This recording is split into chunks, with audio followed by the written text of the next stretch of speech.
I was a baby when he was in the house, both of them. And so I don't remember Oh, you Leonard. I don't remember Leo at all. But I guess the other guy, he spent a little more time in the house, and my brothers are really connected to him. And still to this day, everybody remains in touch. It's the magic of social media. So, well, yeah. So your brothers were that much older, so they would remember them and right, peer group, right. the same peer group. So I think that's kind of interesting that these households that adopt tend, I wonder what the prevalence is of having other like non-family members welcome into the house. They just open their doors and say, "Come on in." We're just gonna, even though again, like my situation was not always that great, there was that sense of, well, we've got to just help out. Yeah. And I feel like in the 60s and 70s, you could definitely do that. And maybe part of the 80s. And then something definitely changed a little bit. Or maybe it's just me because I grew up and became a little more cynical, I guess. But I definitely think, wow, could I have had two natural born children, two adopted children, and two foreign exchange students in my home at the same time and actually been able to keep my sanity. So Oh, well, it's, yeah. There was a story about my adopted dad. Like we had the two foster girls. I get adopted, and then the twins are born. So he's got five children that happened very quickly, within a whoa. 3 year span. And the story is just that he lost it. And I don't actually know what happened, but that he really struggled. But he got over Oh, like, but it's not a good story. But he just kind of melted down, and I don't know if something physical happened, but like this man is the most gentle man I know. still living. Yeah, still living, but so gentle. And Like this is your adoptive father. an adopted father, so gentle. But knowing that he broke down with these five kids in the house very quickly tells you that it's stressful. Oh, I bet.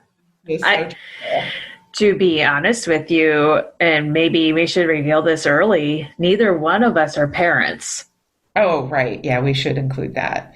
So that definitely, I'm sure we have a different perspective on things than people Yeah, who subsequently became parents, but I I just like exploring this whole thing. absolutely. And we're definitely trying to not only uncover what our own stories are, we're also hoping that other people will hear what we have to say and maybe reach out to us and tell us what they're going through, of And course. yeah, like what did you do you find this being what we said was the most common question, when were you adopted? Do you find that to Mhm. be, do you agree? Do you agree Mhm. with that? And then how did you contend with it? Mhm. I mean, sometimes I would just make up stories, I would make stuff up like, yeah, I'm adopted and I always knew, and I actually kind of remember my grandfather, and I would just go on about these fictional family Oh, members that I remembered. Specifically, though, I do remember this grandfather. For some reason, I was really attached to the idea of this kindly farmer grandfather hmm. who we would just like walk in the fields together.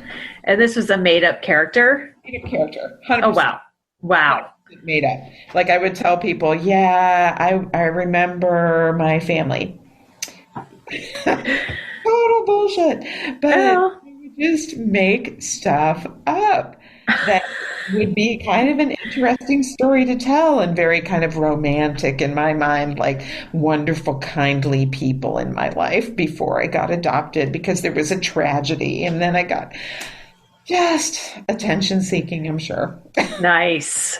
Well, I will say, I think we all have a fictional parental unit that we envisioned were our biological parents. Oh, absolutely. I Absolutely. did. And we're going to save that for another Oh, day yeah. because it's so much fun to hear like who I thought my biological parents were. And Right, right. oh boy. When you So don't know, you just make something up. you do. And I'm kind of hoping that if somebody else hears this, that they'll say, well, I hope that I thought my biological parents were these people. Right. Um, that would be so fun. So if you do have something like that, please send your story Oh, yeah. to the adoption squad at gmail.com Yeah. Love it. as soon as you can.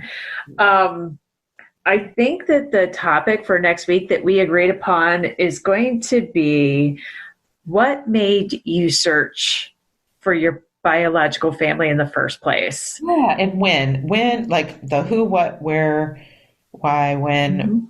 why did it happen when it happened? Right. Uh, Because I think everybody has their own reason. Some people, um, may do it for health reasons. They might want to know their medical history. Some, maybe just were always curious, or maybe you're detached from your adoptive family, whatever the reason. We're going to talk about our own scenarios, and we would love to hear yours as well. If you are listening and you would like to tell us about it, please send us your story. It would be amazing to hear from others about this. But and where do um, you go to tell the stories, to send us their Yep. stories? So the stories go to the adoption squad at gmail.com.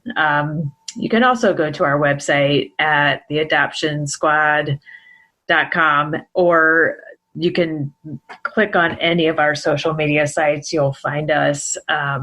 We're pretty much everywhere now. We're trying to spread ourselves across the listening world, I guess. And,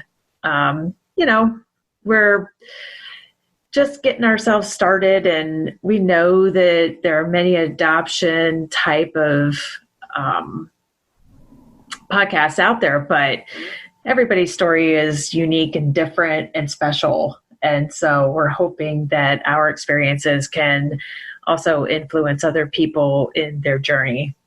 Oh, and I just want to add that if you share your story with us, you still own rights to your own story. Obviously, we're just if you send us an email or what have you, we will read selections on a podcast if it kind of matches with what we're going to talk about. But by no means do we have any rights to whatever you send us. Absolutely. Feel free to remain anonymous if you choose.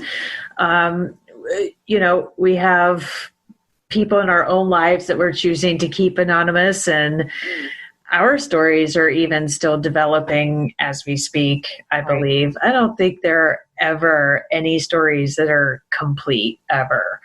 No.